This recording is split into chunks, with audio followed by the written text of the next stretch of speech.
Good afternoon. I call to order our February 14th, interesting date that talk about our environment as we talk about loving each other as well. So definitely take the time, wish everyone out there a happy Valentine's Day. We'll start our work session. We have 2 items here. These both items are for information to the council at this time for decisions made at a later date. I will now turn it over to our city manager. Marshall. Trying to pull the agenda up. So thank you, Mayor Pro Tem Branch. We have 2 items today, the first of which is our Vision Zero program update, where we will have Sean Driscoll from Transportation present that item.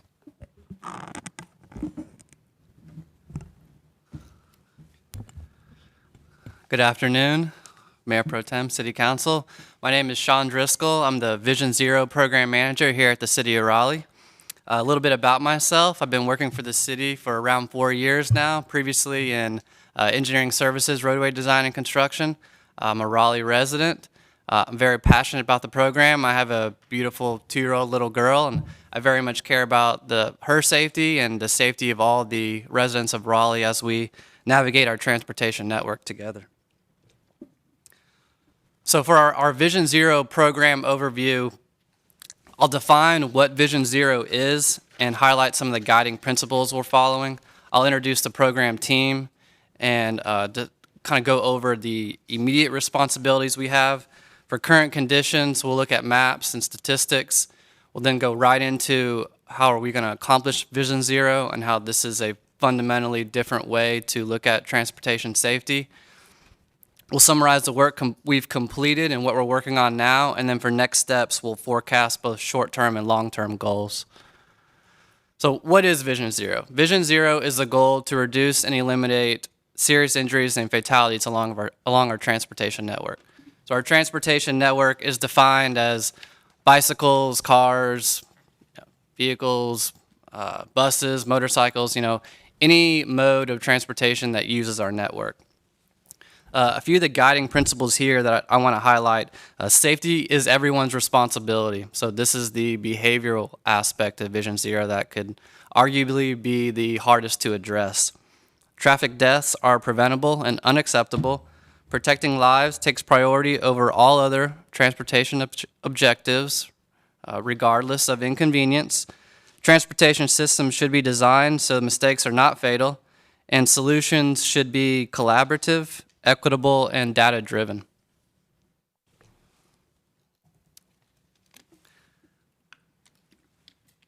Okay, so how we got here. So the Transportation Safety Program was developed in 2009. During this time, the city worked on smaller projects and larger projects with NCDOT. Quite a bit happened in 2021. So in anticipation of the bipartisan infrastructure law being passed in late 21, in which DOT appropriated $5 billion in funds over the next 5 years, specifically to address transportation safety and further develop Vision Zero programs, Council saw the writing on the wall for this program and wanted to seize the opportunity, so immediately approved a Vision Zero position, moved right into approving a white paper. We had a consultant develop that reviewed all the best practices of peer cities that currently had Vision Zero programs. The strategic plan was amended to include transportation and transit objective 3.1, which I'm the team lead for. So earlier last year, the Transportation Safety Program was officially reorganized into the Vision Zero program. I was hired last summer, and the first thing I was told to do was apply for the SS4A grant, which is the Safe Streets and Road for All grant for our Comprehensive Safety Action Plan. So introducing the team, right here behind me, core team stand up, Jed, James, Dustin. So these are the guys we work with every day. We also have a position advertised for a transportation safety engineer. That position is since closed, and we're moving forward with interviews. But we also have a number of other external partners and internal partners. All the external partners listed here provided letters of support for our Safe Streets and Road for All application. Two of whom I want to call out directly, like Wake County Public Schools, we work with quite a bit, and NCDOT, which I'll give examples of more the success and partnership we built with NCDOT, but I believe both of whom are here supporting us as well. So, but we work with many other internal partners within the city. We don't work in a silo within the transportation department, and we work very closely with Raleigh PD and Raleigh Fire, BPAC Development Services to review, as we work with development services to review as new developments come in. We look at the TIAs together to ensure transportation and safety improvement projects are included in those. We work with development services, engineering services, roadway design and construction for the implementation of our CIP and BOM projects, as well as Parks and Rec for greenway crossings, signal shop, sign shop, the list goes on, and I'll provide examples during the presentation as we move forward. So following this slide, we have 3 other slides which will highlight these in more detail, but as a summary, we do general safety improvement projects in the Vision Zero program. There's a lot of spot safety and spot mobility projects on both NCDOT and city-owned and maintained roadways. We complete signal studies, speed studies, and evaluate crash diagrams to determine the different types of countermeasures that could be warranted within a specific location, if any at all. We do safety improvement projects. We try to correct crash patterns, and we focus on helping our vulnerable users. We also manage all the school areas and school zones. These are the roadways directly off campus from our schools. We do improvement projects around schools, and we work closely with the Neighborhood Traffic Management Program to lower speed limits and build traffic calming projects around schools. We also have our streetlight program, which I'll cover in more detail. We work with Duke very closely on that. So for general safety improvements, examples of improvements include signalized intersections, crosswalks, adding turn lanes when warranted. But again, these are spot safety and spot mobility projects on both city and NCDOT owned and maintained roadways. For the last decade easily, the city has completed or constructed with DOT more than 50 projects totaling to $15 million. And there's another 40 projects currently in the books in the design or construction totaling to another 12.5 for spot safety improvement projects. So we also install leading pedestrian intervals or LPIs, as well as accessible pedestrian signals or APSs. The example you see on your screen, the before and after, this is a HAWK. This is a high intensity activated crosswalk. I know the acronym makes no sense, but that's what it stands for. This is a signalized pedestrian crosswalk at its best.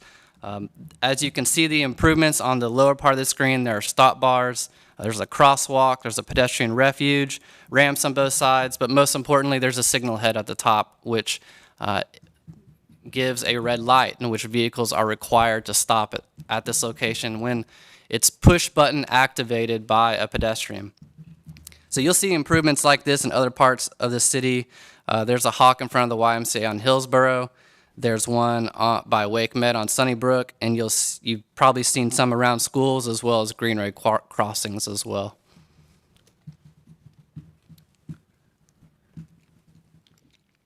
So school areas and school zones is important to me because, as I said, I have a little girl, but many of my coworkers have small children that are in the school system. So we take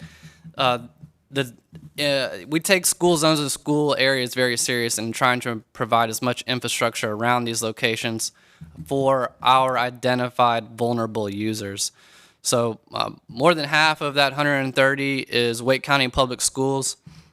And the improvement projects that we complete around schools include signalized intersections, like we're going to construct at Riverbend Elementary this year, at Perry Creek and Midtown Market.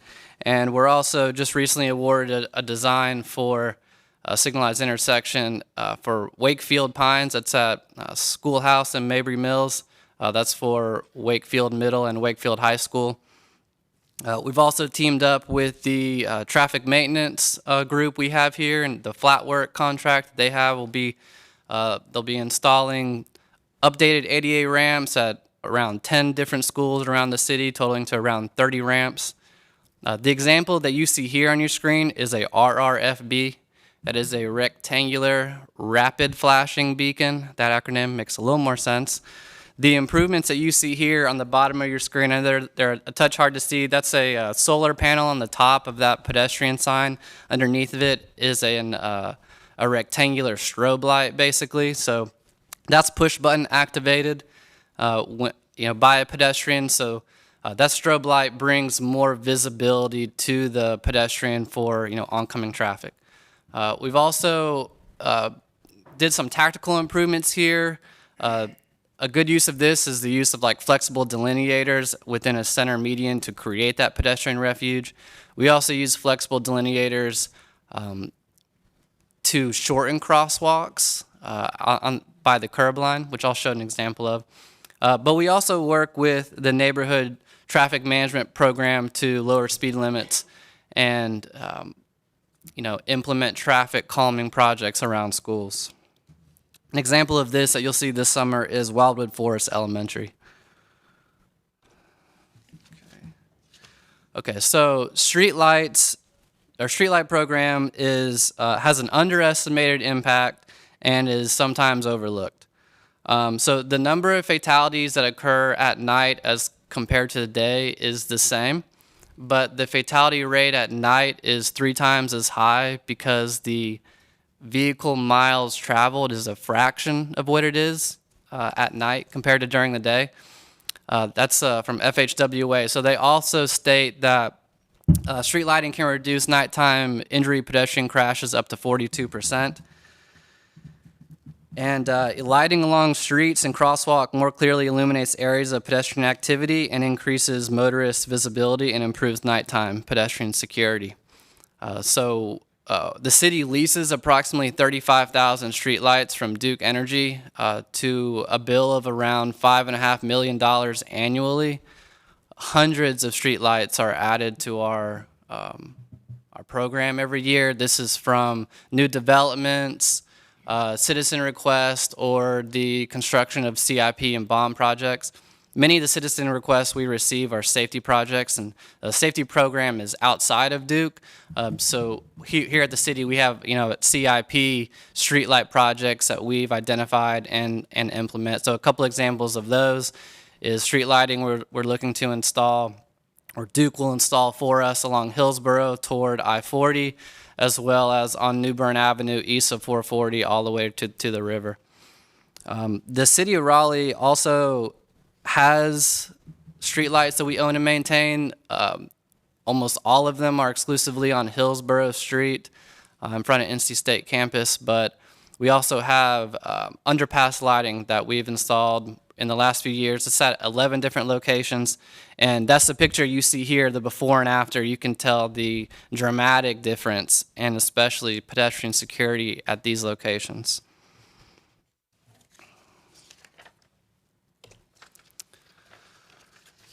Okay, so for the current conditions, we'll look at the next 3 slides. We'll talk about some statistics, but there were 136 fatalities from the 5-year period between 2016 and 2020. So the black dots on your screen are fatalities on state-owned and maintained roadways. The red triangles are city. This map is also in your memo. I know it's hard to see.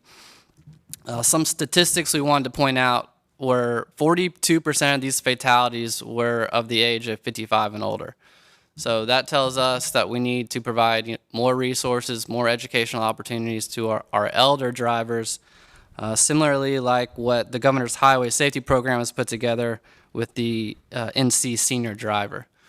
But I'm not picking on the older generation here. The 16 to 34 gap was just as concerning and deserves resources as well, but it starts before that too.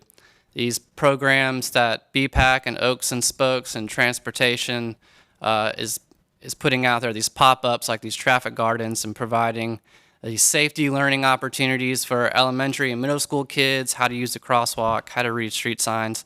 That's like preventative safety. Those programs deserve resources as well. 35% of the fatalities involved a pedestrian. This is concerning. You know, to me, this means there needs to be a lot more pedestrian infrastructure installed. Can be signalized intersections, can be sidewalk gaps, ensuring that there's sight distance and visibility obstructions aren't a problem, and access control, if need be. The last stat, 48% of fatalities were drivers. So that means a majority of the fatalities were bystanders, which is definitely disheartening. So in the U.S., motor vehicle crashes are the leading cause of death for people between the ages of 1 and 34. We need to keep that in mind. Distracted driving, intoxicated driving, and speeding are the top causes of accidents in the U.S., and according to the NTSB, speeding is a major contributing factor in 30% of fatal crashes nationwide. So this map here, this heat map, this is of all fatalities and serious injuries from the same 5-year period from 2016 to 2020. This map, we're trying to highlight that we are focusing on areas of concern that we've identified. This is our high injury network locations. We work with NCDOT on addressing these locations as well. But we also want to ensure that we're serving our underserved communities or historically transportation disadvantaged communities. These are identified here in blue, these parcels. These are identified by the census and US DOT. This is around 18% of Raleigh's population, or almost around 100,000 people.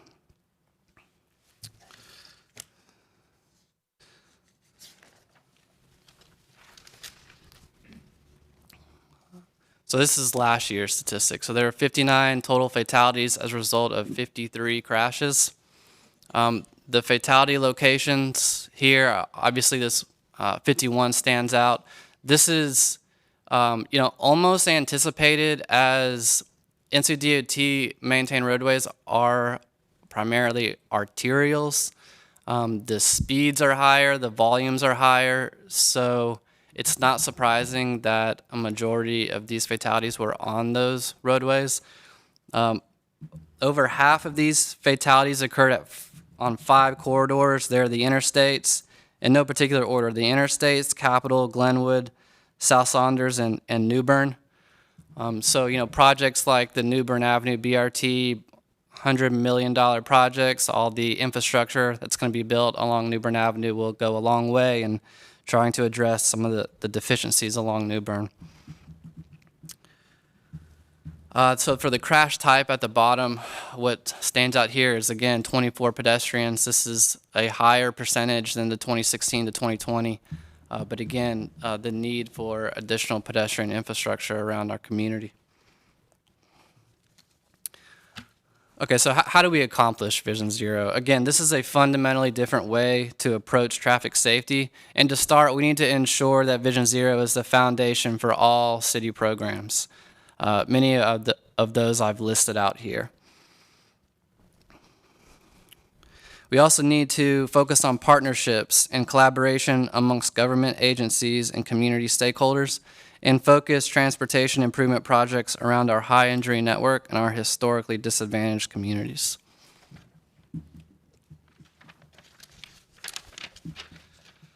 All right, so our grant application. So we applied for the Safe Streets and Road for All grant last September. That's when it was due. This is a 2-phase grant. So first you have to have an approved comprehensive safety action plan, and then once you got one of those, then you can apply for implementation funding. So we applied for the action plan. We received 11 letters of support from both internal and external partners. We know that went a long way in our grant application. The total project cost is $1 million. That's a 80-20 match, and to further, as another example of NCDOT's support, they've pledged $50,000 in matching funds for our contribution, and I am thrilled to tell you guys that we were awarded this grant only a few weeks back. We received $800,000 for that. We will be signing the grant award here shortly as that comes about, but we're about to hit the ground running. the $1 million is the most you could ask for the action plan. FHWA anticipates that it should take the recipient around 18 to 24 months to complete this plan. So that means we'll be applying for up to $30 million in implementation funding, which is design or construction funding, in summer 2024, 25.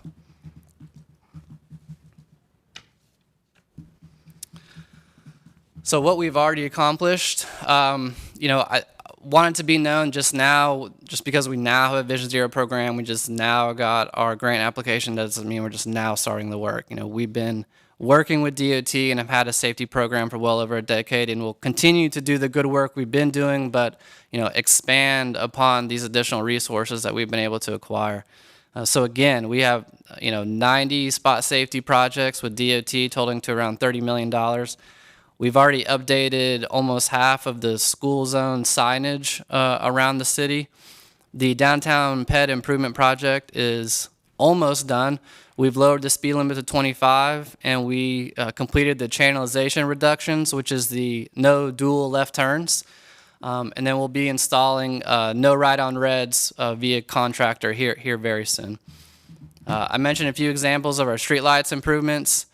We were awarded our grant, and we'll continue to work with our neighborhood traffic management program to lower speed limits, specifically around schools, and develop traffic calming projects if those speed limits are not being abided by.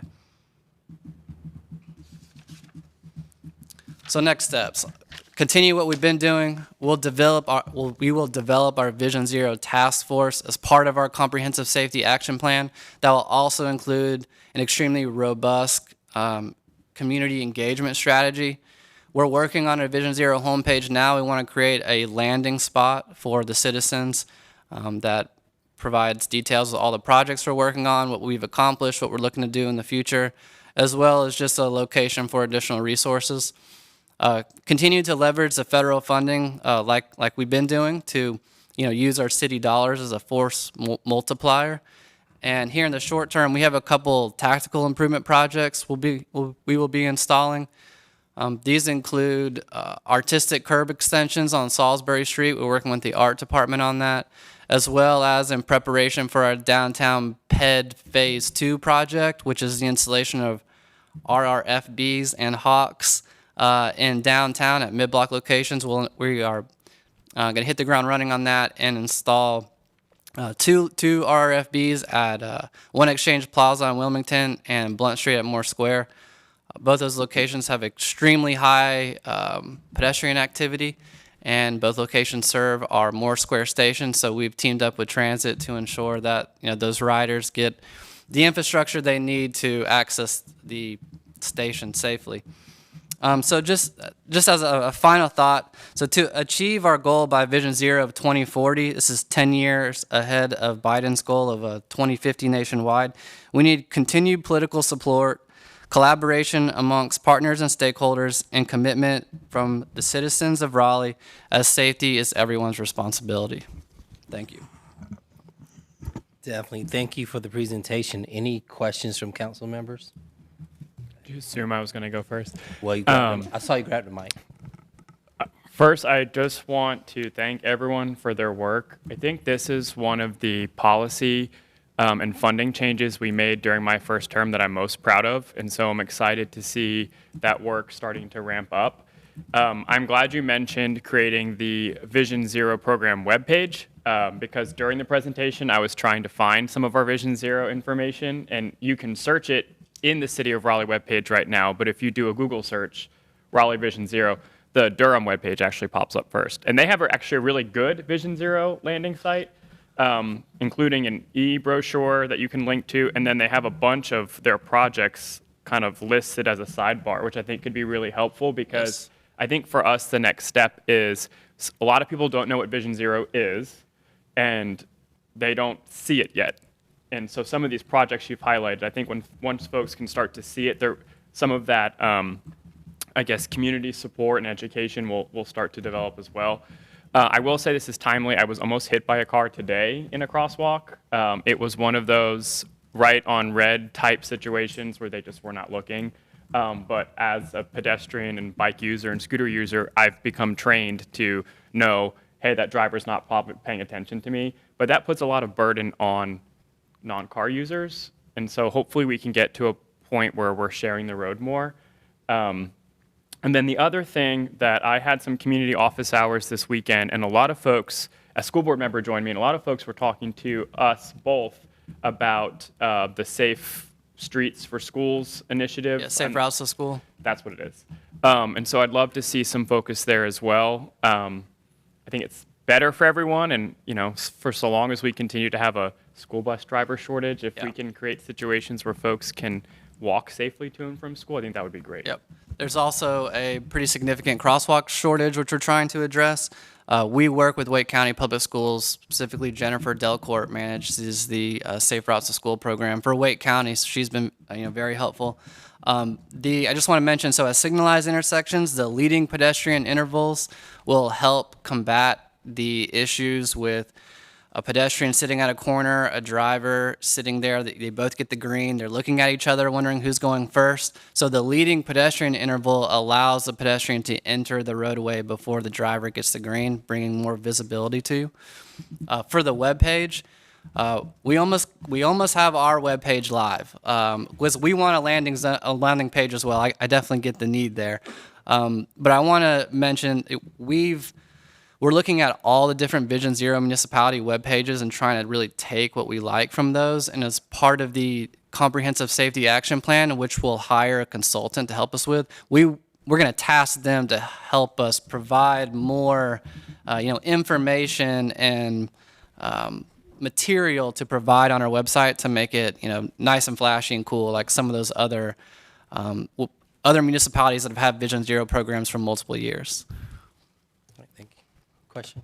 Yeah, the 90 projects that you mentioned for the $30 million, are those already identified? And if so, is that public or is that? Yep. So the 90 was the 50 that we've already completed construction on. That was the 30 million. And then the other 40 were projects that are in design, scoping, design, or construction now. That list is provided by NCDOT. So yes, it is available. Most of those are spot safety improvement projects. Some of them are NCDOT CIP projects and spot mobility projects as well. So to clarify, is the 30 million you mentioned, those would be new funds for new projects beyond the 90? So it's 90 projects total.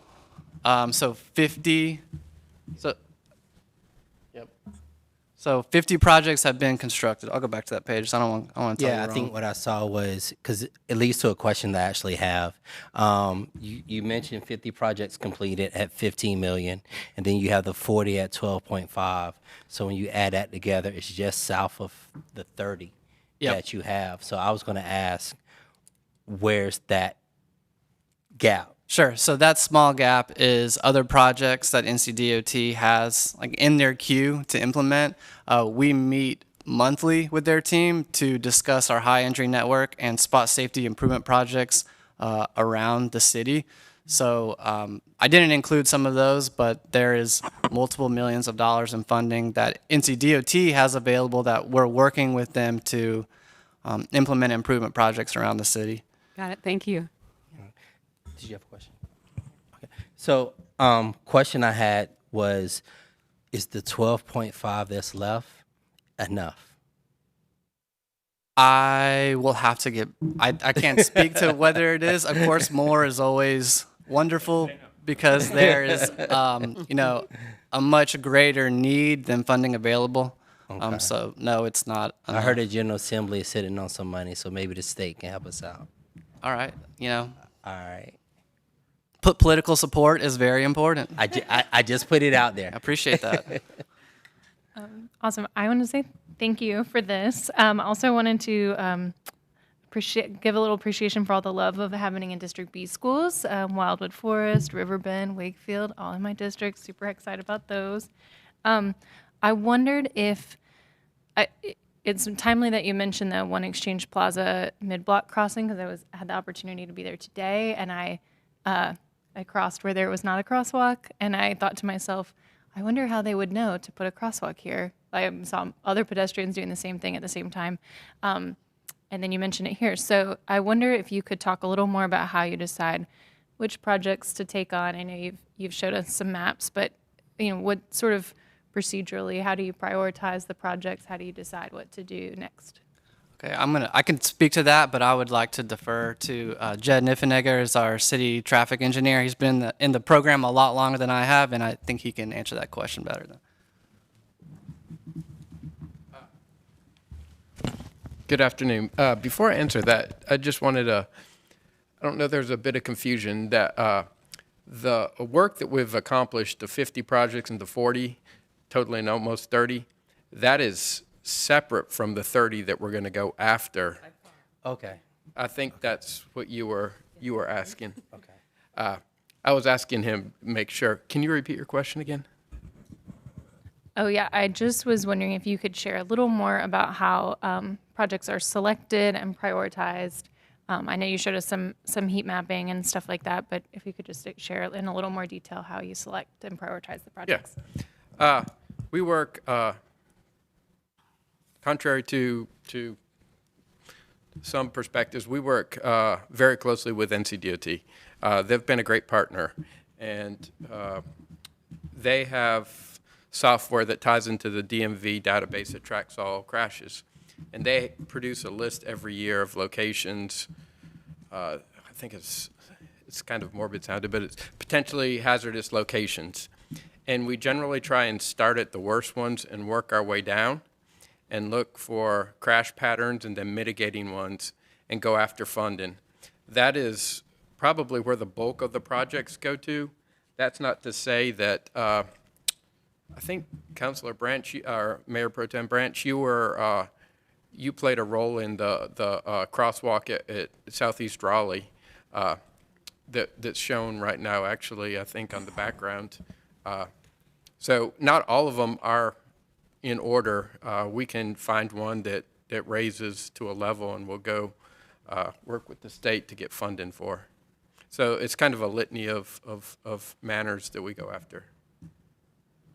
Okay. So to be fair, my previous predecessor started the process for District C for this school. I was just lucky to be here when it was completed.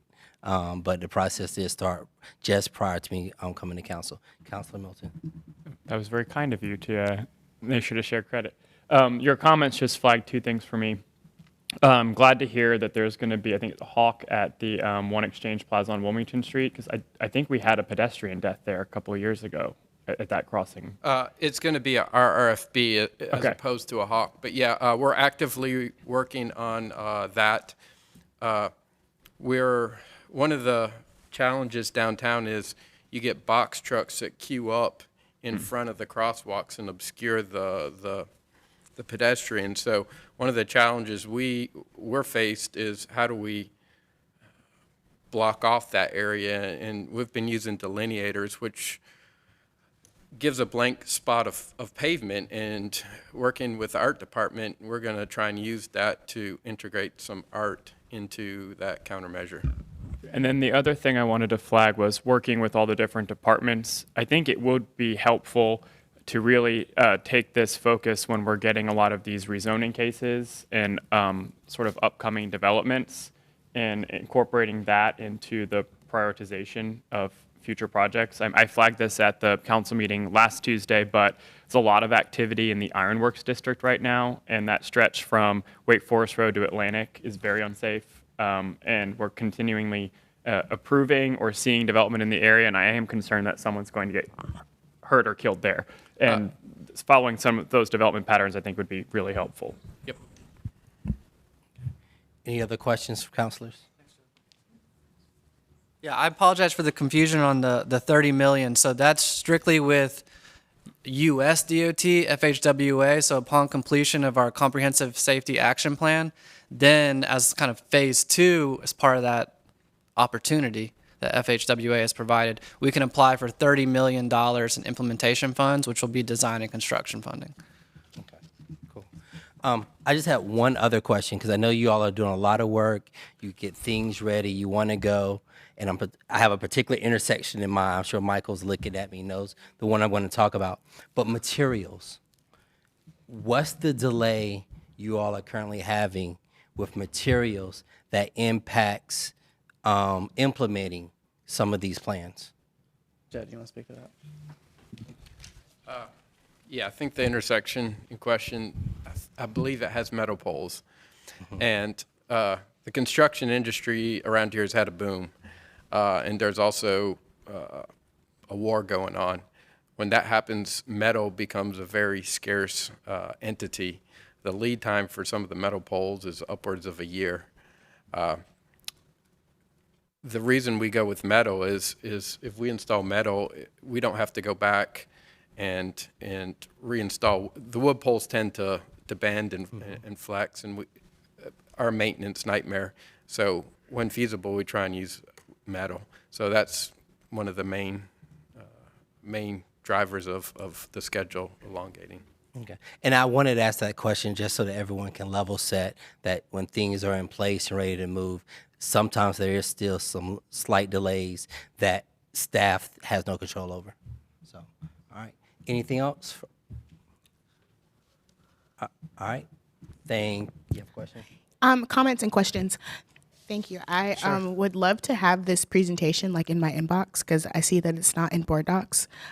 Second thing is in District A, and I think Councilor Melton kind of spoke to it, being that I think the school board member that came with Sam Hershey, he has talked to me in detail about the issues around safety and kids walking to school, specifically on that Six Forks like corridor. So do you guys partner with schools and like helping them understand like what's happening and how they can be a part of things in this like Vision Zero strategy that we're developing? Yeah, so we do partner with schools, and we hope to more for sure as we're strengthening our relationship with Wake County Public Schools and the individuals that work with and directly manage the Safe Routes to School program. We do work with principals, administrative staff. We attend PTA meetings. We field all citizen concerns around schools and execute site visits. So, as we staff up, we're looking to do that more and truly identify all the deficiencies around schools, create priority lists, and start chipping away at those improvement projects. Awesome. I just want to say I'm really appreciative of this this project. I know it's something that has been developing for like the last year or so. And, I want to put an offer out that if you want to come talk to some school kids with me, I've been invited to Carroll Middle School to go and talk to them specifically about safety and transportation and just like walkability as we're talking about like development. Yeah, So, absolutely. We'd love to do that. And, we strongly believe that they're the next generation. We need to teach them about traffic safety before they turn 16, before they're on the roadway. So any little tidbits that we can, put in their ear, we want to do that.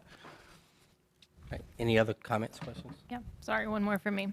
On that topic, I was curious if any of the money that you're applying for could work in cooperation with the crossing guard program. I know that's managed by RPD, but are there ways to marry this to bolster that program? Yeah, so we work with RPD and specifically Officer Lopez that manages all the crossing guards. They dictate where the crossing guards go. Because of the shortages, we're focusing on really trying to construct permanent infrastructure around those locations so the need for a crossing guard isn't as high. The challenge with the crossing guards is retention, and the position does not pay a lot. I mean, there's quite a bit that someone has to go through. You can't just like be a parent at a school and want to only do the crossing guard at your school. Like if you're in the program, you're going to need to go to multiple schools in the morning, multiple schools in the evening. It's a needed position. It's a very important position. They provide an unmeasurable amount of safety to the kids as they're accessing the schools at these locations. So, any ideas council has in which we can try to build up our crossing guard staff, we would love to do that because there is a need. Just to piggyback on that, I know that in my district, District E, we have Underwood. And I know that's been a really, really big concern in this for not having crossing guards. Is there a design that, I don't think we can eliminate the position of crossing guard, but is there a design, especially for an elementary school like that, in which it would become less needed? It is crossing Glenwood, so that's my biggest thing as we prioritize and as you're putting things, in their priority levels, however you do. Glenwood Avenue is one of the big ones that you mentioned, and we have elementary school students who need to cross it, and we don't have a crossing guard. So what could be some solutions in design that could aid in mitigating the need for crossing guards there? Yeah, so specifically for, go ahead. I don't think RPT came here today. So they manage the crossing guard program, and we work very closely with them. And the hardest thing with crossing guards is for them to hire them and retain them. Money to pay them isn't the hurdle. It's getting them. We would be happy, following up your comment, to work with RPD and this program and revisit that and make sure that if we can't improve the location with infrastructure and the crossing guards needed, we can prioritize and use the limited resources where they have the most impact. Right. Yeah, because I understand that the need for crossing guards and our ability to get them is hampered. But I'm trying to think if we can go at it a different direction and think of a design that would almost eliminate that on major thoroughfares. I know we can't do that at every crossing guard at every school, but for those schools on major arteries like Glenwood Avenue, where that safety is really, really important, I'm just wondering, how do we think of another solution if possible? But I might be crazy too. So just thoughts. That's exactly what we were going to do. Awesome. Thank you so much. Right. Thank you. Thank you both. Thank you everyone that's here, that's worked on this presentation and just the work that you're doing. We all know every life matters. So as we continue to work and move forward, I just want to say thank you, and we're here to work with you. Thank you. So the second item is implementation of the Community Climate Action Plan. So we have Megan Anderson from Sustainability. Some of the smiles on the faces indicate that you all are eagerly anticipating this item. And before you do, I have been informed that if you refresh, all of the presentations are in board docs now. So you should be good to go. So Megan, it's all yours. All right. Well, hello, everybody. As Marshall said, Megan Anderson with Sustainability. We are super excited to be here today to deliver our Community Climate Action Plan implementation report. And so with that, I will get started. So first, I just wanted to say happy Valentine's Day. It's pretty fitting, I think, because this is such a labor of love for us to be here on this day to talk about this. We all really love this quote. We know climate change is one of the largest crises of our time, so we're all here to continue to tackle it and to make Raleigh a better place and world for us now and also for our future generations.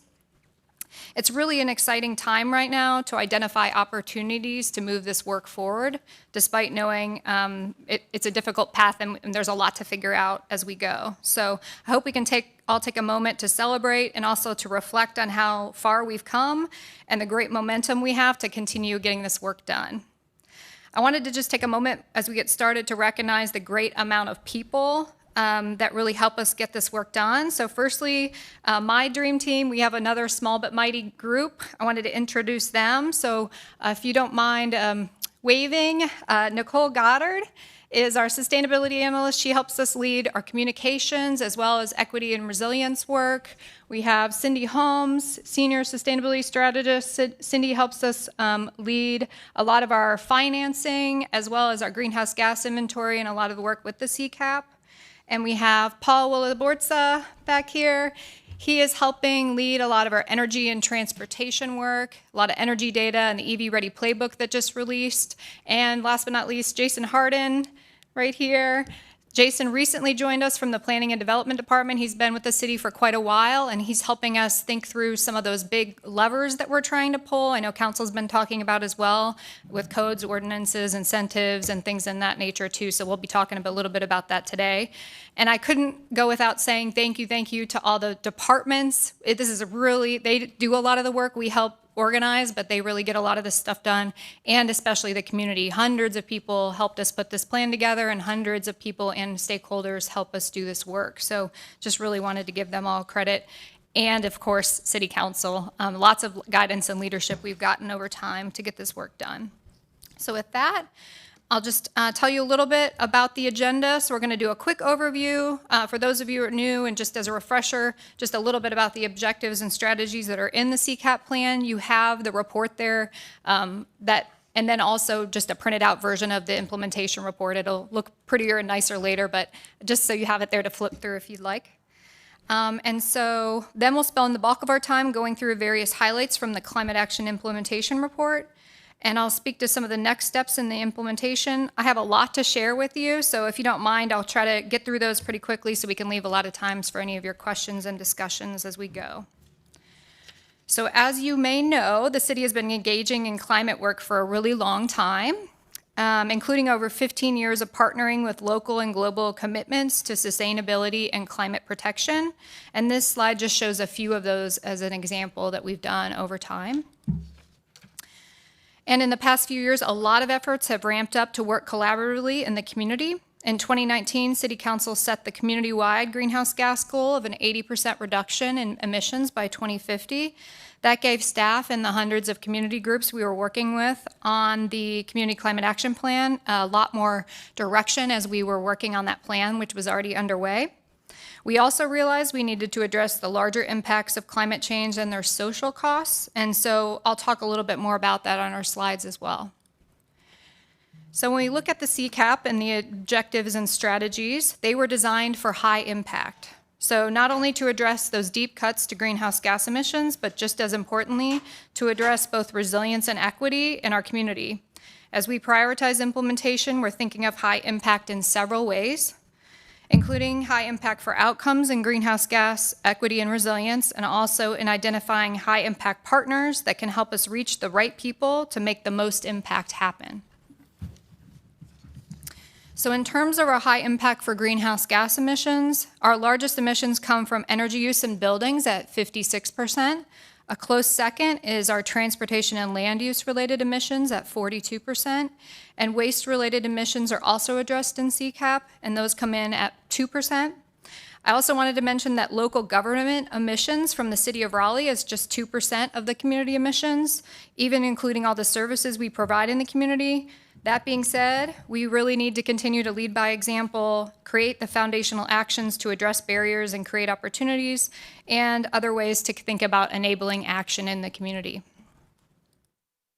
So the largest opportunities for greenhouse gas impact include the transition to a cleaner energy mix delivered by our electric utility, which results in about a 50% reduction in emissions by 2050. The work that Duke Energy is projected to do to green the grid and meet their carbon reduction goals is a large part of this transition, as well as what we can do to make renewable energy easier to access, which we'll talk about a lot of examples of in this highlight report. The second largest opportunity is tied to the first. While the grid is becoming cleaner, we, the city and the community, can take a lead role to reduce emissions through supporting the transition to electric vehicles. And you can see that combination of both of those together is a big, significant reduction there. It's important to note that's not to say that there aren't other strategies that are very impactful. So energy efficiency is key, obviously, to use less energy in the first place. However, knowing that we have a large stock of older buildings, you know, they are what they are kind of, and there's things that we can do over time, but as we get new buildings, making sure that those are very highly energy efficient is an important strategy. And for transportation, just the same, we want to get people out of their cars as much as possible and reduce our vehicle miles traveled. We are a very car-dependent culture, so that's not going to happen overnight, and so as we do, we want to make sure those cars are cleaner and those vehicles are cleaner that are getting people around. So that's kind of where we're looking for high impact now, but still working on everything all at the same time because it takes a while to transition all those things. So when we're thinking about high impact around resilience, what does that mean? So it's apparent if you watch the news that more people are starting to realize the real consequences of climate change. People are experiencing climate impacts at an increasing rate. In Raleigh and our region, the largest climate impacts are heat and flooding and more extreme weather events. The consequences of climate change create various impacts and equity issues, including impacts to our human health, to our agriculture and food, to our economy, and to our biodiversity and our ecosystems. And this ties directly into equity issues related to climate change. There are many social costs, and unfortunately, the costs of climate change are not borne equally in our community or across the world. Climate change impacts are typically felt most strongly by those with the least responsibility for emitting greenhouse gas emissions and by those with the fewest resources to mitigate the negative effects of climate change on their daily lives. So this includes low-income communities, people living in the floodplain, people living in substandard housing, people who work outside, people with existing health conditions, and in Raleigh and as most cities around the U.S., typically communities of color are disproportionately impacted as well. So resiliency comes into play as these climate change impacts are further compounded by other health, environmental, economic, and social disparities in our communities. So the CCAP plan provides guidance to address both resilience and equity in the way the actions are implemented. You'll see examples throughout this report that highlight how equity and resilience are embedded into the actions and strategies that we're taking. So with that, we're going to jump into the highlights from our first implementation report. This report includes updates from current and past projects to celebrate all that's been accomplished and to set the foundation for continued implementation. It helps tell the story of Raleigh's community, the community's long history of supporting sustainability and taking climate action. And as I mentioned, there's a lot more in there. We won't highlight everything today, but if you flip through and you have any other questions about something I don't talk to, feel free to ask. All right, so as I mentioned, buildings and energy is our largest greenhouse gas emissions reduction area. High impact areas of action within this category include reducing the energy used in buildings, supporting the transition to cleaner energy supply, and increasing access to clean technologies like solar. So to address energy efficiency, sustainable buildings include various practices for sustainability that also impact greenhouse gas reduction. LEED and Energy Star are two of the most common certifications for green buildings in the US. Overall, you can see that the community buildings across Raleigh have adopted these green building standards. The city also has a LEED Silver policy for any buildings built over 10,000 square feet, and we've also surpassed that standard whenever we can. A good example of the leadership the city is showing includes our plans with the recent Parks Bond. These buildings will not only adhere to the LEED Silver policy, but will consider a lot of other best practice sustainable designs like green infrastructure, solar, and renewable energy. I also wanted to mention our partnership with the North Carolina Sustainable Energy Association. So they are really experts in the field, and we have spent quite a bit of time with them to develop impact kind of data and strategies that we can use as we're implementing our climate plan.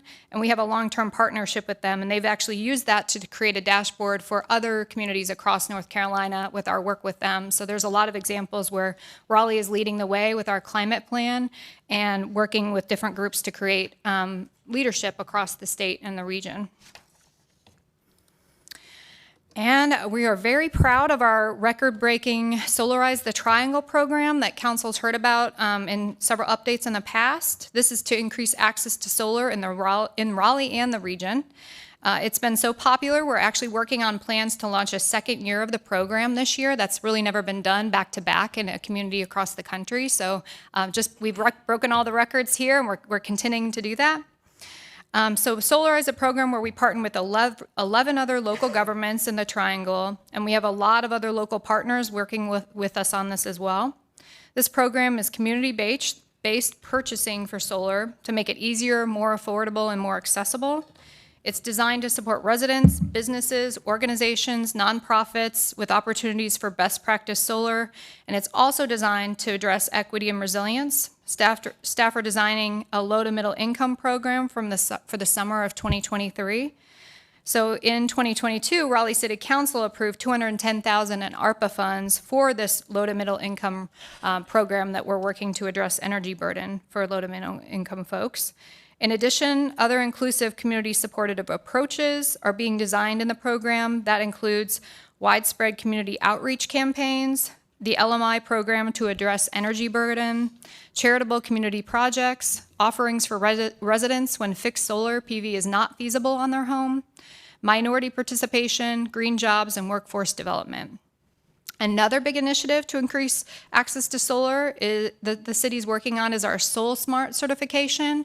So this past year, the city became LEED Silver certified. I want to give a big shout out to our planning and development partners that we work with across the city and the community to get that certification. So staff will be coming back to you this year because we're working on our gold certification now.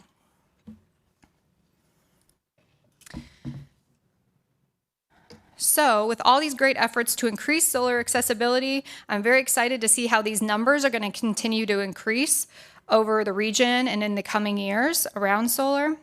According to our partners mentioned before at the North Carolina Sustainable Energy Association, installed solar capacity has grown rapidly in Raleigh over the last decade, with the total capacity more than quadrupling over that time. So that's really great to see. And these numbers are from 2021, so I expect as the program that we put in place, the numbers will really keep going up. So Raleigh City Council has also approved ARPA funds in 2022 for solar evaluations of more of our buildings and sites. Staff will be coming back with updates on these evaluations and projects in the coming months. So we also recently launched the Raleigh Sustainable Business Toolkit in 2022. The Sustainability Office partnered with several city departments and external stakeholders, including the North Carolina Department of Environmental Quality, to create this toolkit as a resource for businesses, nonprofits, and organizations on various sustainability programs. It includes free resources and assistance in audits, recognition for efforts, peer learning and networking, and funding opportunities. There are a wide variety of resources related to climate action included in the toolkit, and energy efficiency and solar are main components of that. Considering that those are the highest greenhouse gas impact areas, we've really built that into the way that the program is designed.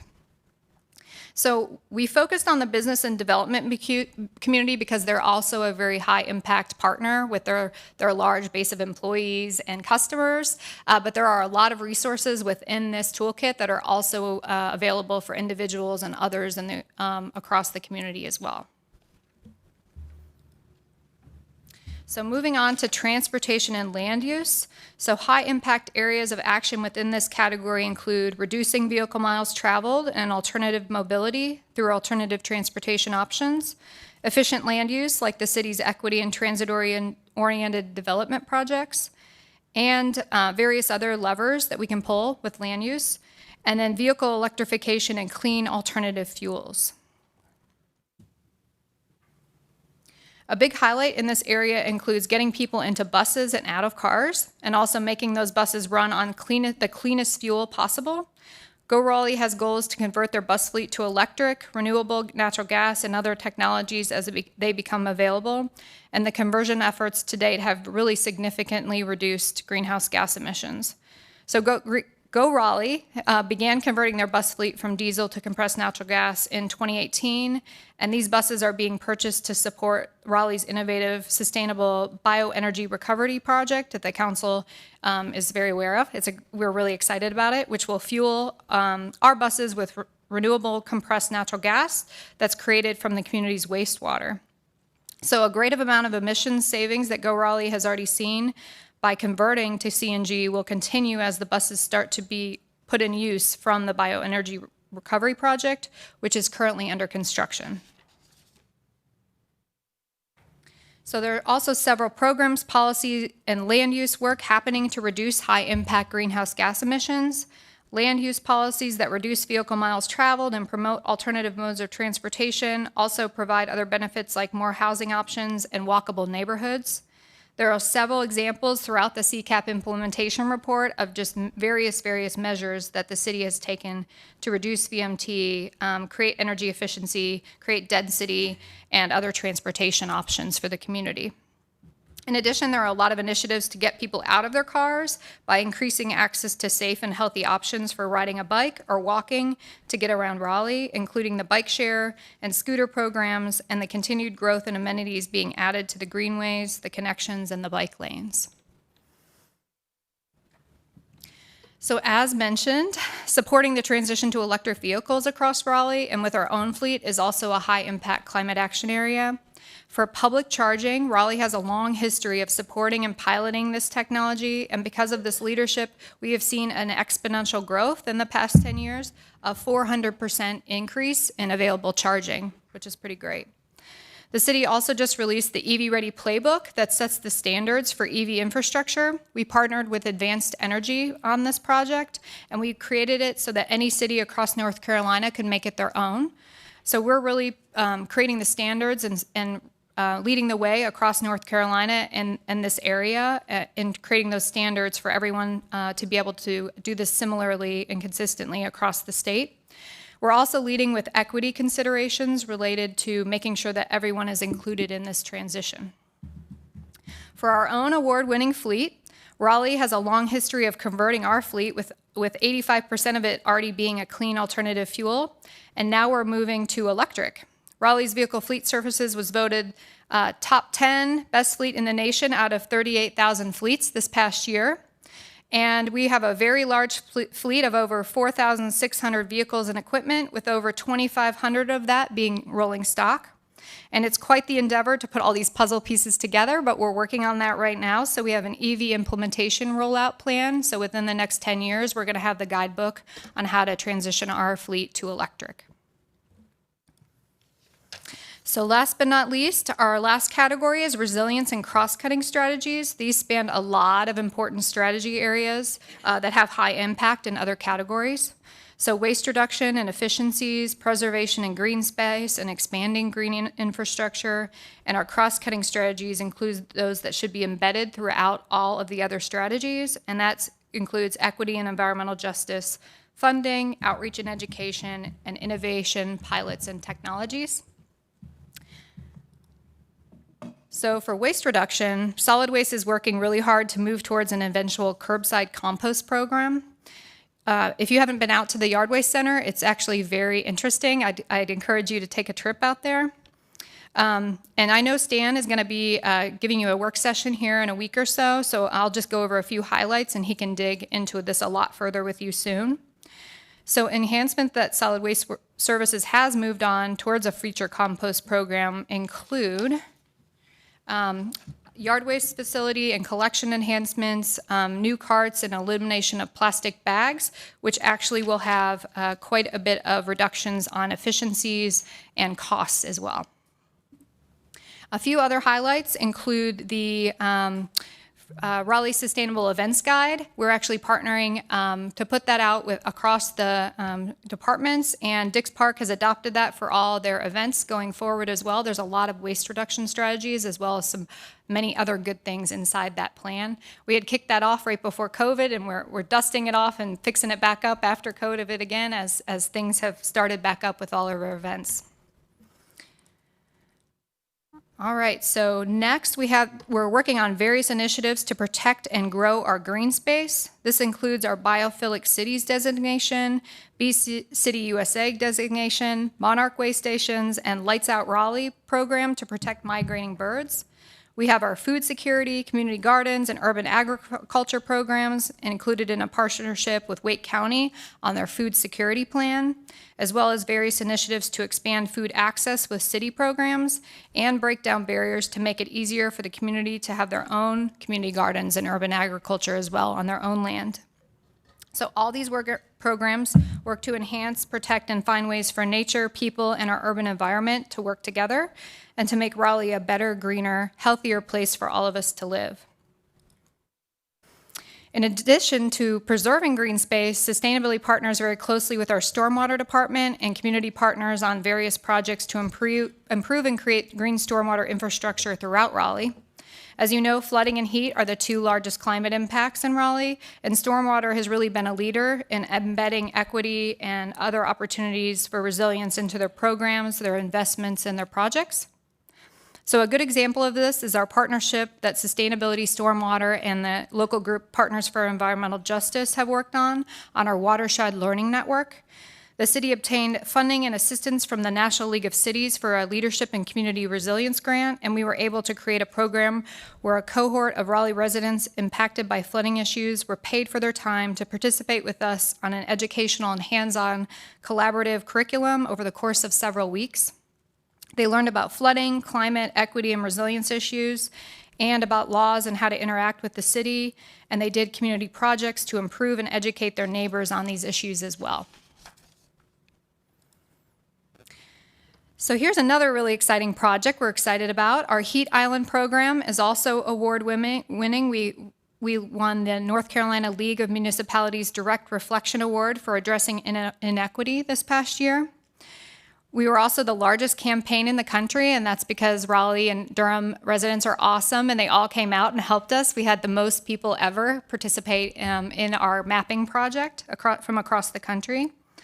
So this prioritized measuring temperatures in neighborhoods experiencing environmental and social injustices and inequities. This project helps staff in the community better understand how vulnerable populations are affected by heat. So I want to point out that top picture. The city's IT department also just created a pretty cool new tool called a digital twin. It's basically a 3D rendering of the city of Raleigh where IT can then superimpose the Heat Island data on top, and is a great way that we can use this data for outreach and education to really more fully understand and see how our development relates to our Heat Island work. And as you can see on the slide, we have a lot of different programs and investments we're working on to impact heat and flooding and other benefits as well.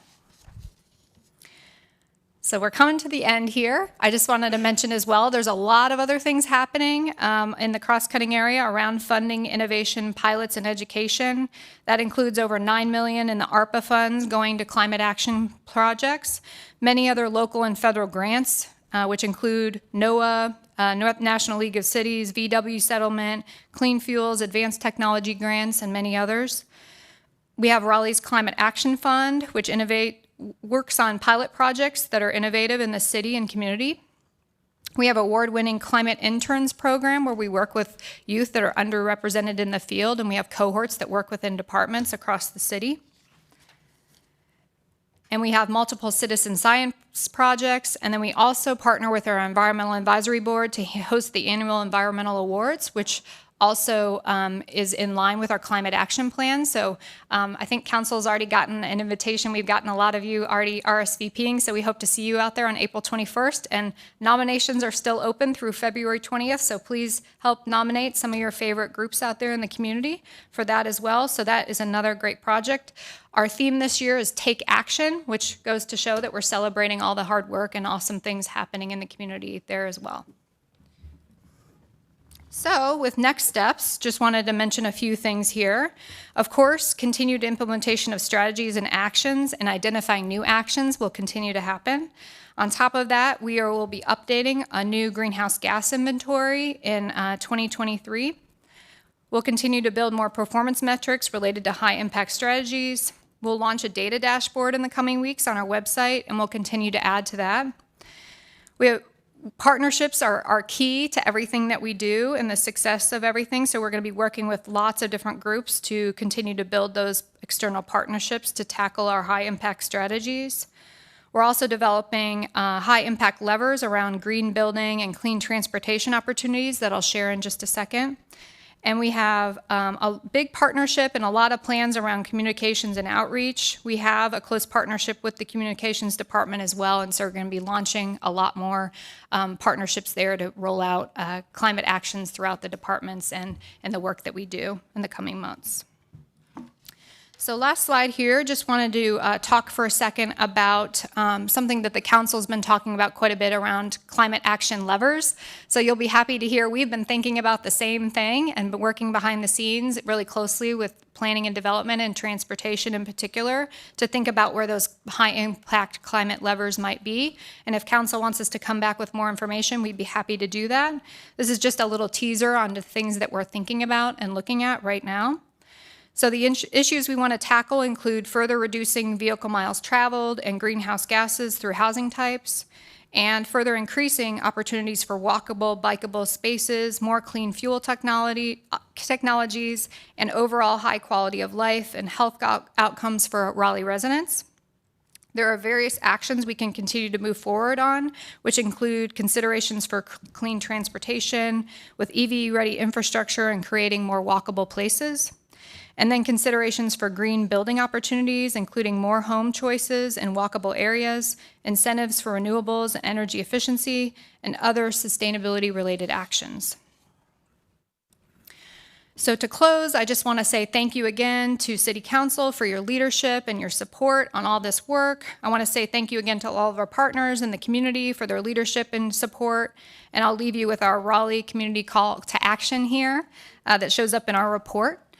And this cartoon, I think, just says it all. No matter what, we're doing this work for good purposes. So with that, I'll stop and see if council has any questions or thoughts. Definitely, thank you for the presentation. Councilor Fort, start with you. Going back to slide 16, the Sustainable Business Toolkit. Sure. Have you already engaged in any partnerships with any local businesses? And if so, could you give us some examples of what has been done, or is this like going to be launched? So we did just launch it recently. We've got a lot of partners in the background. Duke Energy is a partner. We've had some presentations already with the business alliances in town, and we're actually having some discussions. There's some models out there around cohorts of businesses in the country coming together and making shared kind of climate sustainability goals.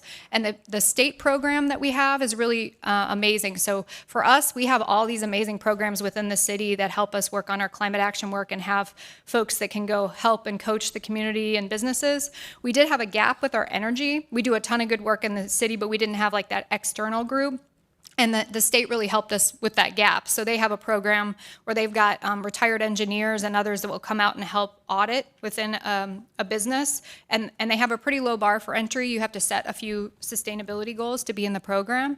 And so we've partnered with them, and we have a really good toolkit, a menu of resources for folks to kind of pick wherever they want. So there's things that anything from a small business to a bigger industry might choose to do as a benefit for their employees or to reduce their sustainability. So there are examples, and we're working with the business alliances, but that is to come. And if you've got ideas, we'd love to hear that as we keep launching. I was going to say, we just check in with you in about 6 months to see where this is. Okay.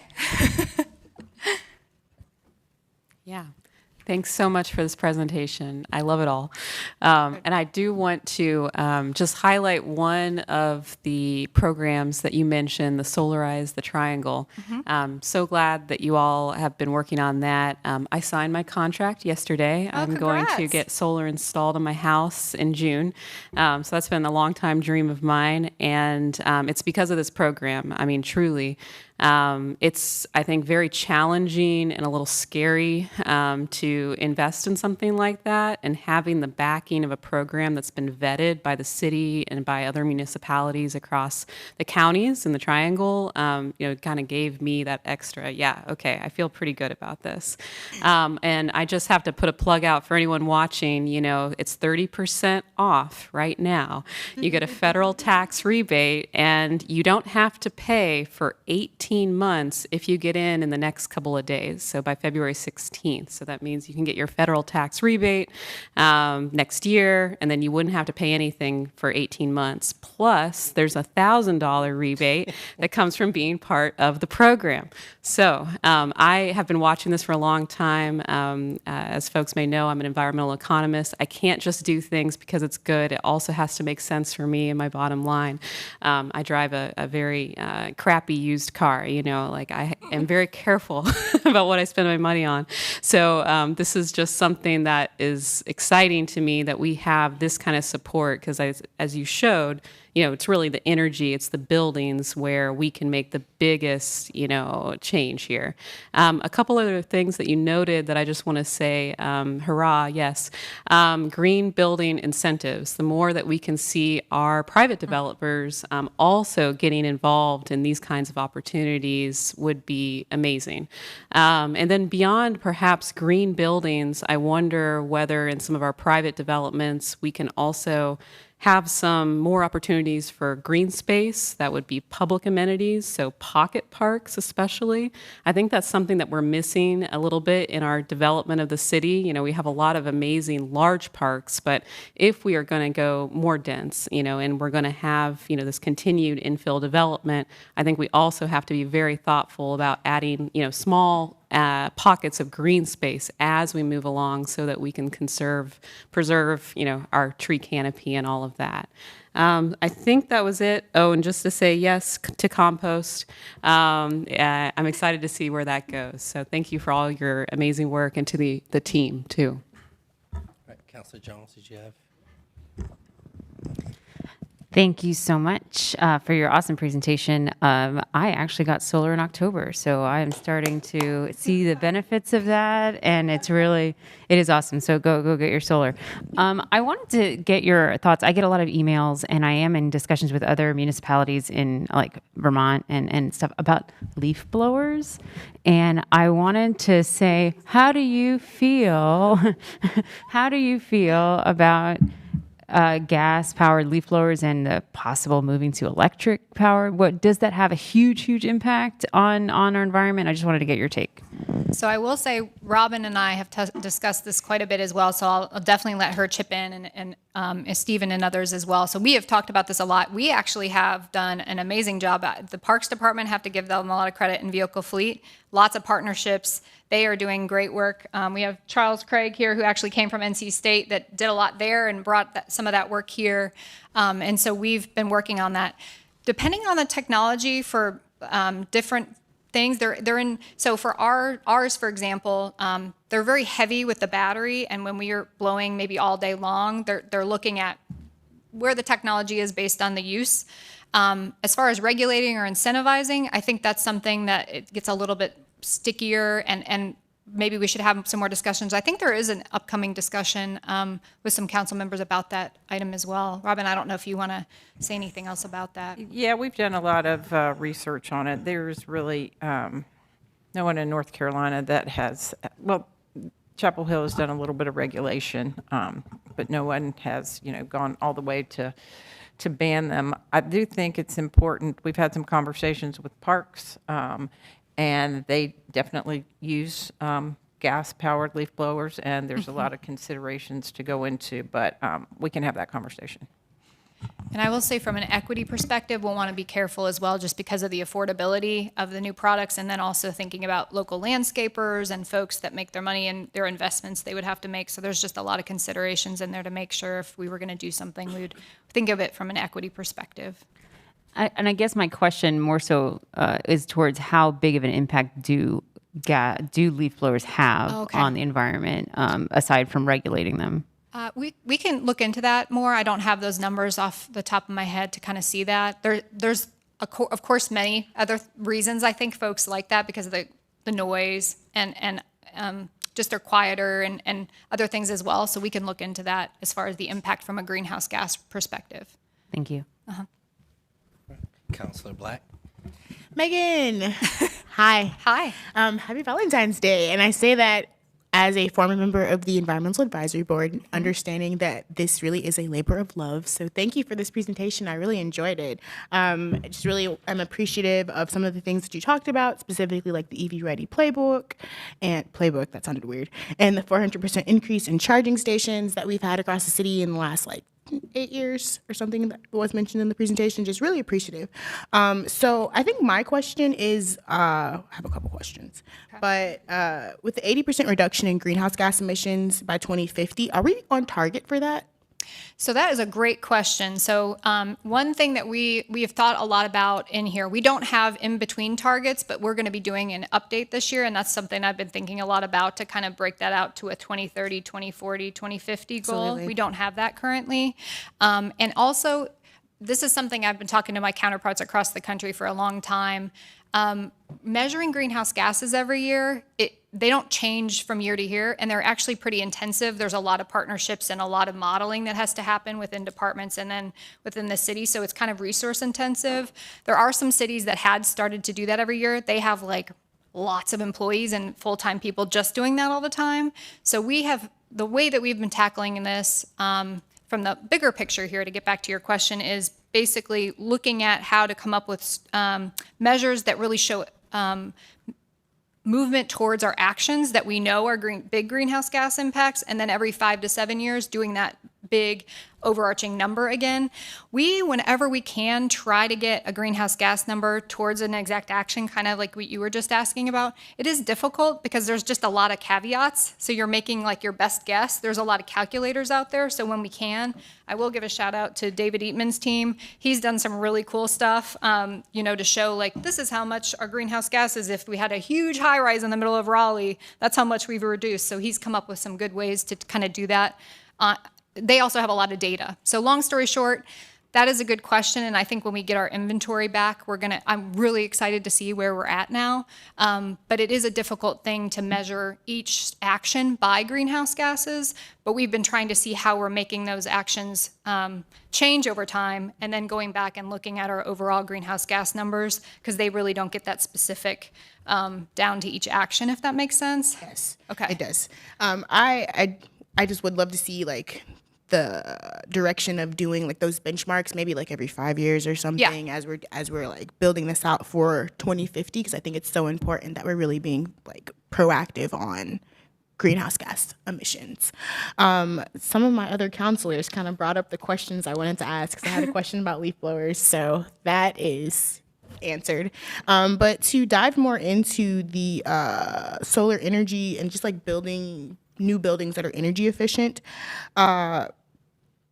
something that I talked about while I was on the board, and something that I'm still thinking about now on council, is specifically like solar energy for renters.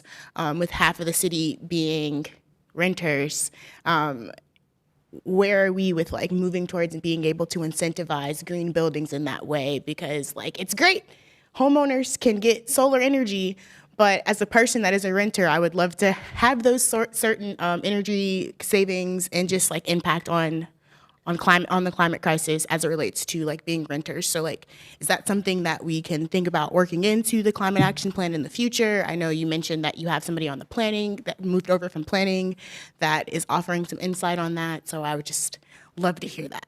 Yeah, no, thank you. That is a hard thing to tackle always, better than anyone. So a couple of things that we're working on now, and we were just talking about this earlier today, actually, around this topic. We are looking at the success from the Solarize program. A lot of barriers actually for folks are your house needs to be very energy efficient, or there's no point to put solar over there as well. And so first we're working on this low to middle income program for solar for folks. And we haven't gotten as far as to know is whether it's going to be on a rental property versus an owner property, but it's kind of a pilot for us to see how we do and then kind of build that program out. So there's opportunity there.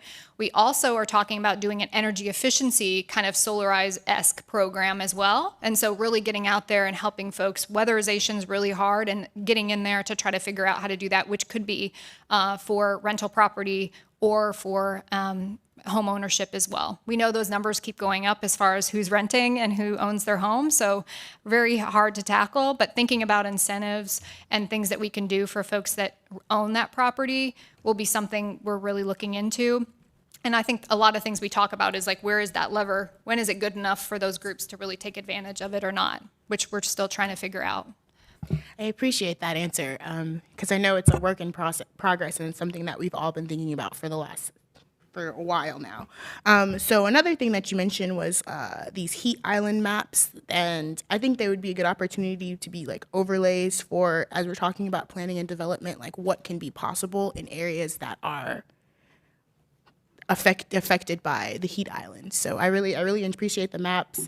I'm probably gonna go check it out, and I think that's like my last comment, and I'm just gonna end it there. Thank you. Like everyone, thank you. And since we're all sharing our solar status, I will also mention that I went through Solarize the Triangle, and my home was found to be incompatible with solar. So Oh no. that was very sad for me. Well, we're developing resources for folks that can't do that but might want to do something else. So we'll Excellent. keep your eye peeled. You know where my inbox is. Okay. A couple of my questions. I'll put them all out, and then you can take them in any order. One, we get a lot of interest in curbside composting, which you alluded to, but I was wondering if you could flesh out a little bit more. What are some of the barriers you're facing? What's the timeline on sort of food compost, curbside? What are middle points before we are at a full level of curbside composting. So that's kind of one. Okay. And then one of your slides had, this slide has the cooling pavement picture. And I know that was part of like an innovation project, but I wondered, what are plans to use that as like the default pavement plan? How are we utilizing cooling pavement to the best of our ability? And then my last question is just sort of, what do you need from us to do even more in this space? Okay, thank you. I'll answer the cool pavement first, and then I've got my friend Stan here who can help me with the compost question. So we were so excited about this cool roadways project. If you see that picture in the middle there, that actually shows the street where that was applied, and then you can kind of see the white area where it was, and you can kind of see how much lighter that area is after it was applied in that space there at the bottom. So that was a pilot, and we didn't have it built in, and then Transportation and Sustainability partnered the next year to fund it, to get it going. It does have to be applied, I think, the year after or a little bit after the pavement is resurfaced. And so we are working right now, I think Michael can probably just give me I know we're working with teams right now to figure out how to get that into the program over time. And they have done some really great work to create their own mapping to show kind of the priority locations for where they would put that out over time. Putting the puzzle pieces together with the resurfacing plans and where those resurfacings are happening and then how much time has to go by. The product actually comes from Florida as well. So we've had some discussions with the region to say, hey, who else might want to buy into this? Could we get this product, cheaper if more folks were using it on a normal basis as well? So we're definitely working on that. And then I will invite my friend Stan up here to tell you a little bit more about, I think maybe he can tease his work session a little bit for you. Yeah, sort of a trailer, maybe. I'll be meeting with you guys on the 21st, Stan Joseph, Solid Waste Services Department, to talk a little bit more in depth about some of our initiatives in solid waste services. Compost and curbside compost is a big conversation. I think it's a big opportunity as well. And we're trying to play catch up with as a city compared to other cities, let's say from the West Coast moving this way. But we're catching up fast. And we put some things in place to position ourselves to move in that direction. And again, I'll talk a little bit more about that. But I also want to set some realistic expectations regarding how long something like that takes. Pilot programs that we're looking at right now, we're actually in the process of scoping out a feasibility study and a firm to come in and do that study, do some benchmarking, look at Raleigh specifically, and customize not just residential, but taking a big chunk out of the commercial organic program as well, because there's a lot of opportunity there, a lot more than residential, but we also want to look at the residential program. If there's any other specific questions you have. I have one for you, but you may have just addressed it. So following up on the composting question and kind of sort of following up on the composting question and sort of getting back to the toolkit, are you targeting like restaurants specifically for some of this composting opportunity? Yeah, I mean, I think that is something that will be an easy win if we can figure out a framework to do it holistically in the city. I know that, there's a lot of mechanics involved with establishing a commercial composting program. We've also been working with Compost Now, and looking at opportunities for private-public partnerships, because they've got a lot of experience and expanding rapidly in this area. And so we've been having a lot of conversations, went toward their site out there and looking at that process. One of the other pieces is our yard waste center. We have a 4-phase program to expand our yard waste center and prepare it for processing compost down the road. But that's going to take a lot of details, and I'm happy to share some of that with you in our briefing coming up. Councilman Milton. I'll be brief. It's not a question. I just wanted to make some comments. I wasn't planning to talk since I talked so much during the first presentation, but I just wanted to highlight, I really liked the focus in one of the slides about all the levers we can be pulling to achieve these goals. And tying this back to the first presentation we had, there's an entire slide in here about transportation and land use. And so when we talk about things like making our infrastructure safer for pedestrians and cyclists and scooters, we brought scooters back a couple of years ago, and folks thought that was a silly thing to focus on, but it works towards these goals.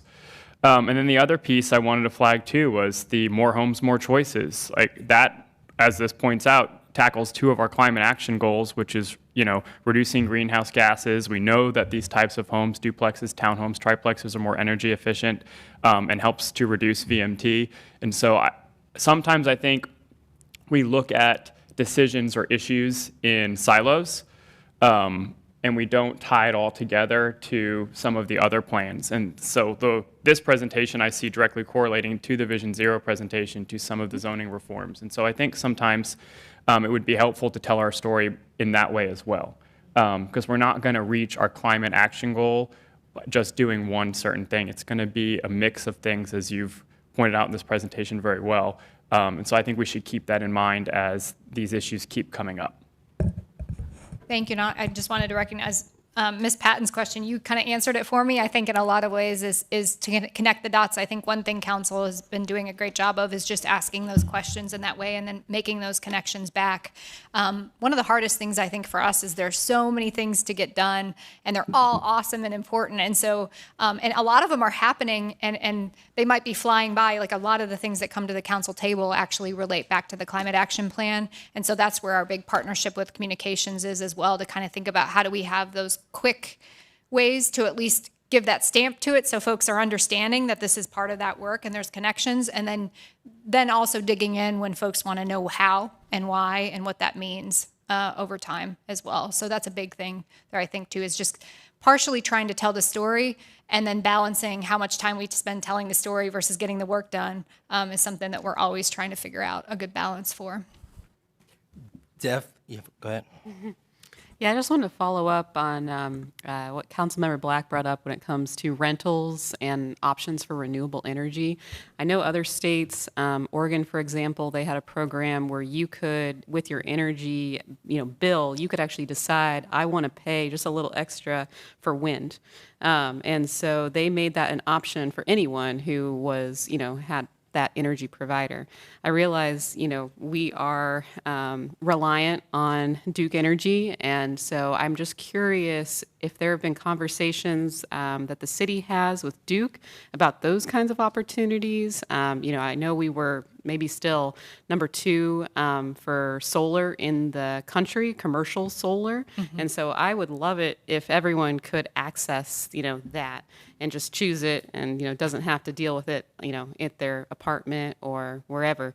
But I don't know if those have been conversations that are happening with us or at the state level. We actually have a partnership where we've talked a lot with Duke Energy around, actually, it's pretty neat. A lot of their folks were part of our climate action plan development, and that we helped them set their goal too, just with a lot of the folks high up in Duke Energy that helped us when we were setting our goal, helped them when they were setting their goals, actually company-wide. So it was another good leadership opportunity. There are opportunities now with Duke Energy, I know, to help pay into folks with energy burden. And I believe there's some solar, I need to go back and look at what they actually offer now, but that's something we can continue to have conversations. We do talk to them a lot about renewable energy and get involved in the processes. There's an integrated resource plan that happens every 2 years where they come up with what their plan is for the next 15 years on how they're providing energy. And so, along with a lot of our North Carolina partners and my counterparts, we have those discussions about opportunities, and this is another one we can kind of dig up and put towards the top of that plan. We have a partnership with the Environmental Defense Fund in North Carolina to work on our climate actions in those areas of transportation and energy too. Before I make my comments, anyone else?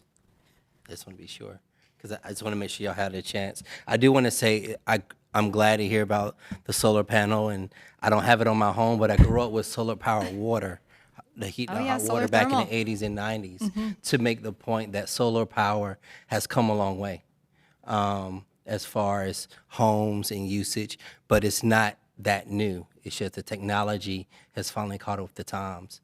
So we definitely want to make sure that we can find ways to help the markets use more solar energy, more renewable energy that saves our environment so that we don't have all of these, heat maps that are, these little islands across the city. So definitely want to thank you for that work. Definitely the commercial compost. I did have a question about our city fleets, but I read the backup materials and I see where you're going. So I just want to say thank you all for what you're continuing to do. I know our fire department is trying to figure some things out, but vehicles are not getting any cheaper. So, the vehicles that are running every day, I see our engineers out there, and I know they're using big trucks, and I know trucks are just now getting into electric. So whatever we can do to move that and continue to lead, greatly appreciate it. And I just want to thank you for the presentation. And thank you all again for the work that you continue to do. And again, like Councilor Milton said, decisions we make, they're not in silos. Everything we've done and everything we do is connected. It's just that sometimes so much attention is placed on one item, people forget to connect the dots. So I definitely want to say thank you all for helping us continue to connect the dots. Anything else, City Manager? Nothing from me, Mayor Pro Tem. All right. Anything else from any council members? All right. Our city attorney, do you have anything? Yes, I do. Thank you, Mayor Pro Tem. I've spoken with the council members and a lot of other people in the city individually, but I wanted to officially announce that I have decided to leave the city and return to the private practice of law. This was a very difficult decision for me, and after a lot of reflection and discussion with the people who are closest to me, I think that the timing is right for me to make this move. My last day is going to be May 1st, and then I'm going to start with the Fox Rothschild firm in its Raleigh office. I'll be doing a lot of things, but one of my primary areas of focus will be municipal land use and zoning litigation, which is how I spent the first 25 years of my career. And I think my work as a city attorney will really help me, hopefully positively influence this area of law in the state of North Carolina. I do want to say that I've enjoyed every single day that I've been the Raleigh City Attorney, and I always cherish my time here. Oh, and the relationships that I've formed. Sorry. The city councils have always been very supportive of me and a pleasure to work with, and the staff and the management team is second to none. I think your work ethic and kindness is amazing, and I have made friendships for a lifetime. Oh, gosh, I'm sorry. Anyway, I'm leaving the building, but I'm only going to be like 3 buildings away. So I'm always here to help anybody in the city with anything they ever need, and I want to thank you for just everything since I've been here.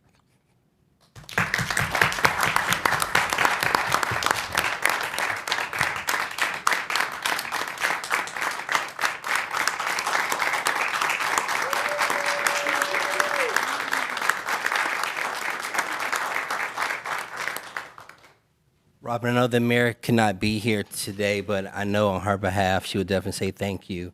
And personally, I want to say thank you. I was here when you started, and, we found a great one. There's no other city attorney like you. There will never be another one like you. But I know you will continue to help this community, help, our society. I just ask, don't sue us. I will never, ever sue the city of Raleigh. But again, thank you. And see, I wanted to bring some levity to the moment. Yeah, no, we're going to put that in her final paperwork, right? It's probably not going to turn out too good for us if she does, right? But also, any council members have anything remarks they would like to make? I will say that, fun fact, Robin was on the board of law examiners when I took my bar exam. So she's actually signed my law license, which is great. But, you know, as a fellow attorney, I think you've done a remarkable job. For me, in my second term, you've been one of the lifelines, phone a friend. Whenever ever had questions, you've always been very responsive, and appreciate your candor, which is very important. I think Jonathan and I can attest to the fact that, you know, clients can be very difficult, even if they're elected officials, but you've always handled things with a level of grace, and it's just really been great for me to work with you. I'm going to miss you tremendously. Wishing you well in your new endeavor. And we need a break from the billable hours. We can have lunch. I was just going to add that I was trying not to tear up during your speech as well. I really appreciate your friendship and the relationship that we have formed over the past several years. You have the really not fun job that Councilmember Fort and I understand, which is you don't get to tell people what they want to hear. You have to tell them what is legally right and wrong. And we have navigated some challenging times and issues together. And I always had a great deal of comfort knowing that you were the one advising us during those times. And you're joining a great firm. I know a lot of folks over at Fox. I'm jealous that they'll be seeing you now more than we will, but I'm going to join Councilmember Fort. We'll steal you away from, 0.5 billable hours and grab lunch or something. Councilor Black. Well, I'm new, so I might be speaking for some of the new counselors, but I was really looking forward to getting to know you better and work with you. In the very short time I've been on council, you've been somebody that I've really admired and just wanted to learn more from. I really enjoyed your outfits as well, so I'm gonna miss that at the council table. But just so much prosperity and love for your next endeavor.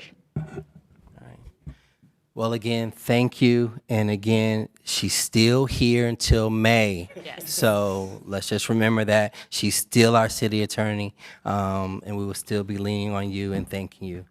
With that said, if there's nothing else, this work session's adjourned.